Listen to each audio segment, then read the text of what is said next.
Okay, so got this mounted in the Hummer EV.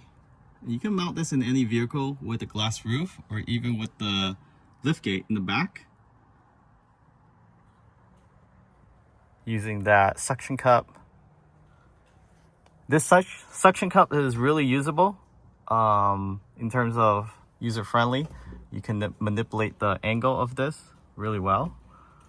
So there's 2 points where you can change the angle. So it's very helpful, especially if you have a slanted glass roof. So now let's go ahead and show you where it's getting power from. So basically I fished the wire all the way into this trim here.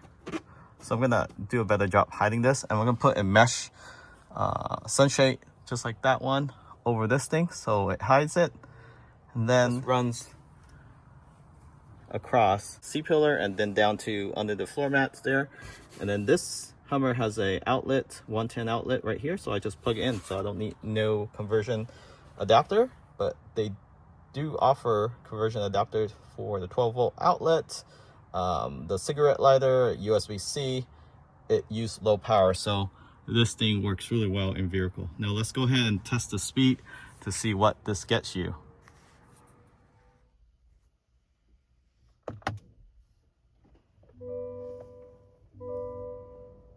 Okay, so now I'm in the Starlink app, in the actual app itself, and I already log in.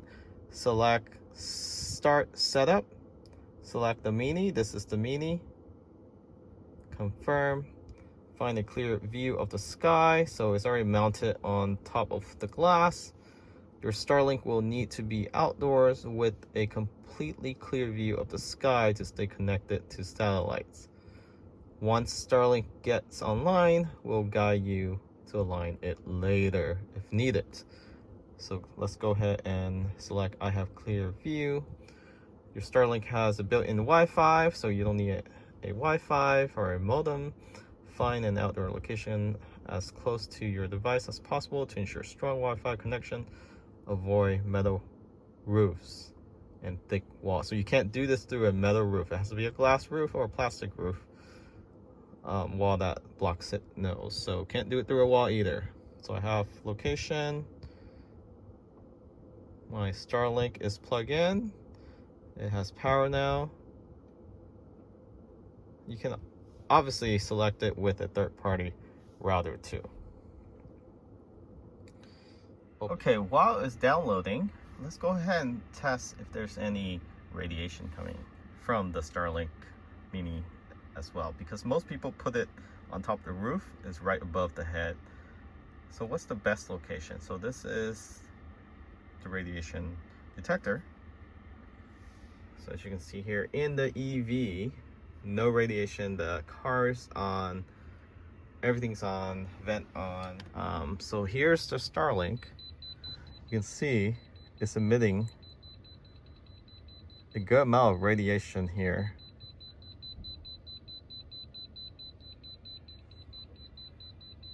So you definitely don't want this right above your head. So for those that mount this above the head, don't do it.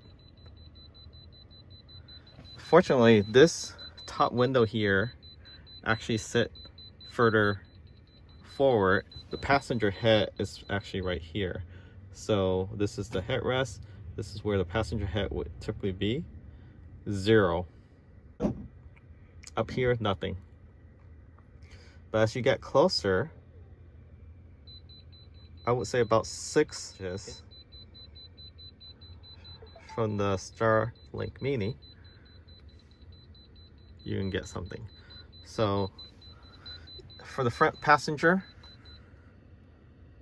nothing right here. So about 6 inches away from it, and you should be good. Okay, back to this device. Let's see, so it is now connecting. Okay, it's connected. It got disconnected because my other Wi-Fi was trying to auto connect. That's why it was connecting to the other Wi-Fi. So just keep this device close to the unit while it's updating the software. Should almost be done now. 93%, before. The animation with Tesla app, Starlink, it's just really refined. Whoever they hire to design their app does a really good job. Easy to use, easy to install. Everything is just easy. Applying software update. So it is almost done here. So just stick with it. 2 device connected. There's only 1 device. Ready to install. So it was just downloading. Now it's gonna reboot the Starlink. Okay, sure. Let's go ahead and reboot that. Starlink is about to reboot. You know the Starlink is on when there's this blue light right here on the bottom. So it's just not sitting there. Originally, it wasn't getting in power because I didn't turn on the outlet, and I couldn't figure why it wasn't turning on. Then I saw the blue light once I found the switch to turn on the outlet. So it's resetting itself. Now it's reconnecting.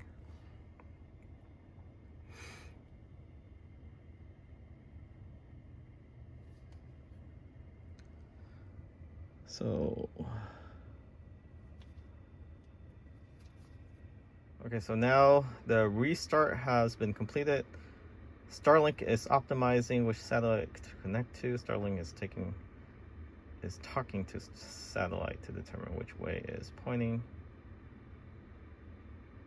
And we're gonna test this while we're driving too, to see if the connection is consistent or what the speed is locally versus on the highway.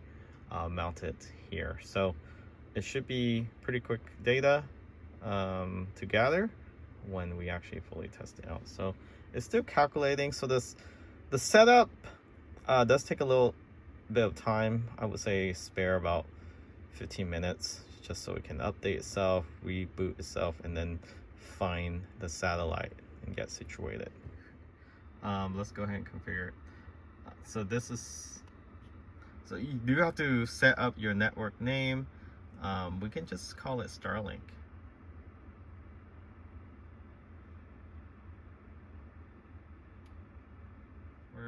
Let's do, and then after you set your password, it's gonna apply the settings. Wi-Fi is reloading to apply your new network settings. This takes about 1 minute. Okay, we're online. 1 device connected, which is this phone. Now let's do a speed test on another app and see how it goes. So this is SpaceX Starlink. Let's go ahead.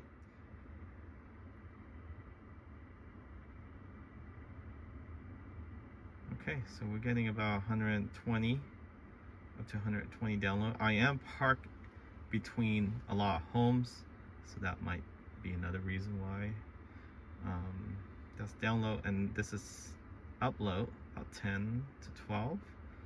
So this is roughly about regular internet, like the base of the base, what you would get with, like, for example, Spectrum, not fiber optics, of course. So pretty decent speed. This is enough to do work, stream videos, even watch movies. So pretty cool. The Starlink app is amazing. It's basically very easy to use. It has all the functionality settings you can ask for in a internet app. And I don't know why all the legacy internet provider can't provide something like this. You can look at the you can change the network name, password. So you can go in there, device. You can see what's connected, the iPhone. Look at the notes, how many devices connected. You can go to statistics, see the speed, how much data, how much lag, power drawn, so forth. You can see all the obstruction. This is crazy. You can see the actual location of where all the satellites are and see any obstruction right now. We're doing pretty good. You can select align Starlink again, check obstruction with the camera, and then you can do realignment. Pretty cool application. You can view the obstruction again.